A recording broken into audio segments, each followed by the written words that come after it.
Assalamualaikum warahmatullahi wabarakatuh. Saya Aisyah dari kelas konversi 21 akan mencoba sharing tentang specific issues on development disability.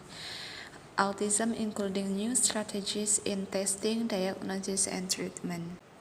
Di sini saya mencoba sharing tentang submateri intervention. Menurut Lord and Paul di tahun 1997, sebuah penelitian menunjukkan bahwa intervensi yang diberikan sebelum usia 3 tahun memiliki dampak yang jauh lebih besar daripada intervensi yang diberikan pada anak usia 5 tahun. Bahkan, studi yang lebih baru menunjukkan bahwa hasil yang paling banyak digunakan dalam penelitian intervensi untuk anak ASD adalah perubahan IQ. Bahkan banyak sekali manfaat intervensi yang dimulai pada anak usia di bawah 2 tahun. Jadi sebelum 2 tahun itu lebih baik dilakukan intervensi dini. Dalam buku ini juga menyebutkan ada beberapa karakteristik yang penting untuk intervensi dini yang efektif.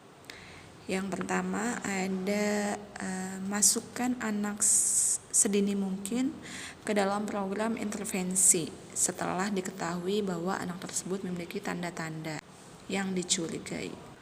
Yang kedua, terlibat aktif dalam pengajaran intensif. Di sini disebutkan minimalnya 1 hari itu 5 jam dan 5 hari dalam 1 minggu. Yang ketiga, menggunakan kesempatan mengajar yang sudah direncanakan secara berulang-ulang dan terstruktur selama periode waktu yang singkat. Yang keempat, anak dengan autism spectrum disorder mendapat perhatian individu orang dewasa yang cukup setiap harinya. Dan yang kelima, seluruh komponen keluarga harus terlibat, termasuk kayak pengasuh, pelatihan orang tua, seperti itu. Yang keenam, ada mekanisme penilaian berkelanjutan dengan penyesuaian yang sesuai dalam pemrograman. Yang ketujuh, ada prioritas instruksi, yaitu atau prioritas pembelajarannya ya. Yang di sini ada poin-poinnya lagi. Yang pertama, fungsional, melakukan komunikasi secara spontan. Yang kedua, ada instruksi sosial lintas setting. Yang ketiga, keterampilan bermain dengan fokus pada interaksi teman sebaya. Yang keempat, pemeliharaan keterampilan baru dan generalisasi dalam konteks. Yang kelima, penilaian fungsional dan dukungan perilaku positif untuk mengatasi perilaku yang bermasalahnya. Itu tadi 7 karakteristik yang penting dalam intervensi untuk anak ASD ya. Di sini juga disebutkan prinsip-prinsip untuk mendukung perkembangan anak autism spectrum disorder dan keluarganya. Yang pertama di sini prinsipnya yaitu children with ASD atau autism spectrum disorder are first and foremost children. Anak dengan autism spectrum disorder ini juga merupakan anggota keluarga dan mereka juga merupakan bagian dalam komunitas tersebut gitu. Jadi ingat bahwa anak-anak ini memiliki banyak kesamaan dengan anak-anak yang lainnya. Jika hanya fokus pada perbedaan atau gejala ASD, maka kita bisa mudah melupakan siapa anak tersebut gitu. Prinsip yang kedua yaitu mulai dari sekarang maju dan terus ukur keberhasilan atau kemajuan anak tersebut.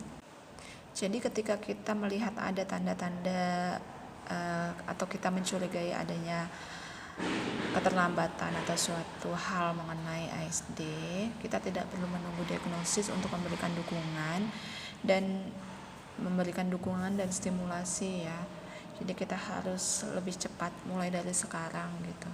Harus ukur apa aja yang kekurangannya, apa saja yang menjadi hambatan-hambatan untuk anak ASD tersebut, sehingga kita stimulus dengan tepat.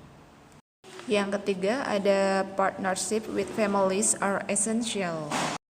Di sini keluarga harus terlibat secara maksimal dalam layanan dan dukungan untuk anak-anak autism spectrum disorder.